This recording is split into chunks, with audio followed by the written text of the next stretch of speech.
Hi everyone! So for today's video ay gagala nga na naman tong batang. So for today's video nga pala mga sisi ko ay gagala nga na naman kami.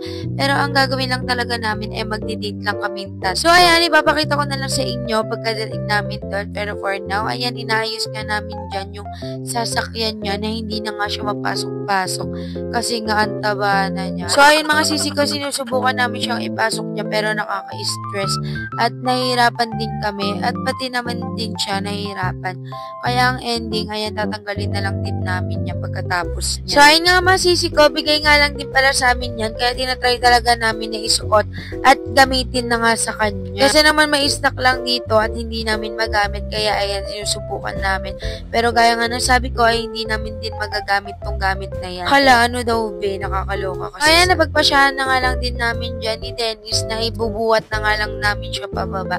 At saka magpapalitan na lang kami niyan kasi nga nakasandals ang ate mo. For today's video, kahit galang-gala ng mga sisi, kailangan pa rin maganda ang anak. Hindi magpapuli yung outfit niyan, syempre. Di ba? Ang ganda-ganda ng anak ko. Ang ganda-ganda, nakakagigil. So, ayun nga pala mga sisi ko, yung sinusuot niya nga palang damit, bigay lang din ng lola tita niya. Wow, ganun. So, ayan, kasi nagaganda din ako sa dress at para couple kami tatlo, ayan yung papasuot ko sa kanya. Lagi naman sa kanya mga sisi ko, di ba? Dapat nga pala talaga ay yung bonnet ang ipapasuot ko sa kanya, pero since hindi nga bagay sa suot niya, ayan, pinagsuot ko na lang siya ng sombrero. At ayan na nga mga sisi ko, nung nakadating na nga kami sa Chowking, ayan, naganap na nga si daddy niya ng mauupuan namin sa taas. So, bago nga pala siya maghanap ng upuan, ay ako na nga yung umorder ng pagkain namin bago pa kami makaupo. At ayan na nga mga sisi ko, nung naka-order na nga ako ng pagkain namin, at ayan, umakit na nga kami dun sa nahanap ni Dennis na upuan. At syempre, hindi ko makakalimutan yung bulinggit na yan, magkasama kami kahit sa... Nakakaloka pa nga dito mga sisi ko, kasi yung ingay-ingay niya dyan, akala niya nasa bahay siya.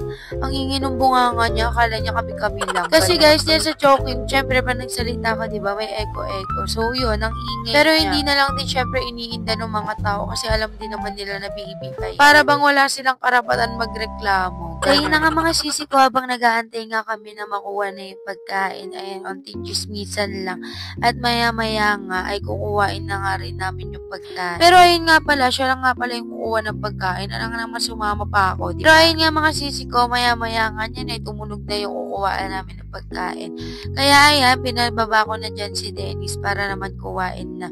At syempre nakalimutan din kasi namin mag-akit ng tinidor. Kaya ayan ko. Ayun nga mga sisi ko, hindi naman pwedeng kami lang yung kakain. Ayan, pinadede ko na nga rin dyan yung baby ko kasi nga gutom na gutom na siya. Na nga mga sisi ko, pinakain ko na nga din muna dyan si Dennis at mamaya na ako kakain.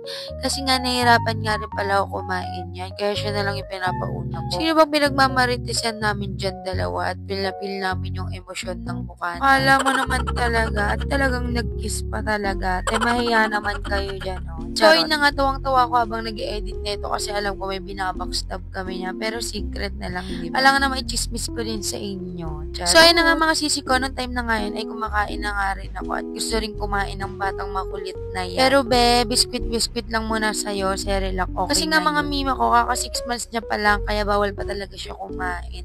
Mukha lang siyang hindi 6 months kasi mata. Ang nakakaloka pa nga dito mga sisi ko, kain ako ng kain, hindi ko napapansin na nilalaro niya na pala yung sapatos niya. At muntika na nga niya pa tumasira, nakakaloka. Pinapil ko kasi yung pagmuya niya kasi first time ko na naman kumain dyan. Kasi ang naaalala ko na huling kain ko dito is nung buntis pa ako sa kanya. Kaya wag nyo kami i-bash na mayaman kami, mapera kami, ganun. First time lang uli kumain. Pagbigyan nyo na nga ni. Ayun na nga mga sisi ko, tinatapos na nga lang namin yung pagkain namin dyan.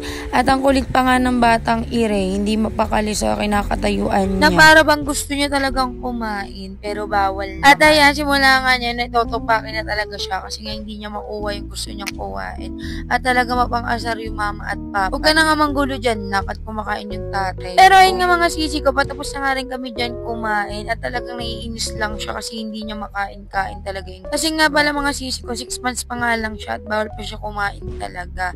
At talagang naawa naman ng mama. Kaya na nga mga sisi ko, inaayos ko nga dyan yung sapatos niya kasi talaga namang ay na lang yung gusto niyang kain. Gusto mo bang mapalo kita, be? So So, ayun na nga mga sisi ko, tapos na nga kami kumain dyan at nilalaro-laro ko na nga lang siya dyan at talagang tuwan-tuwa naman ang bata. Ayan, baka mabash na naman tayo, pero don't worry guys, marunong na talaga umupo yung baby ko kahit 6 months pa lang siya.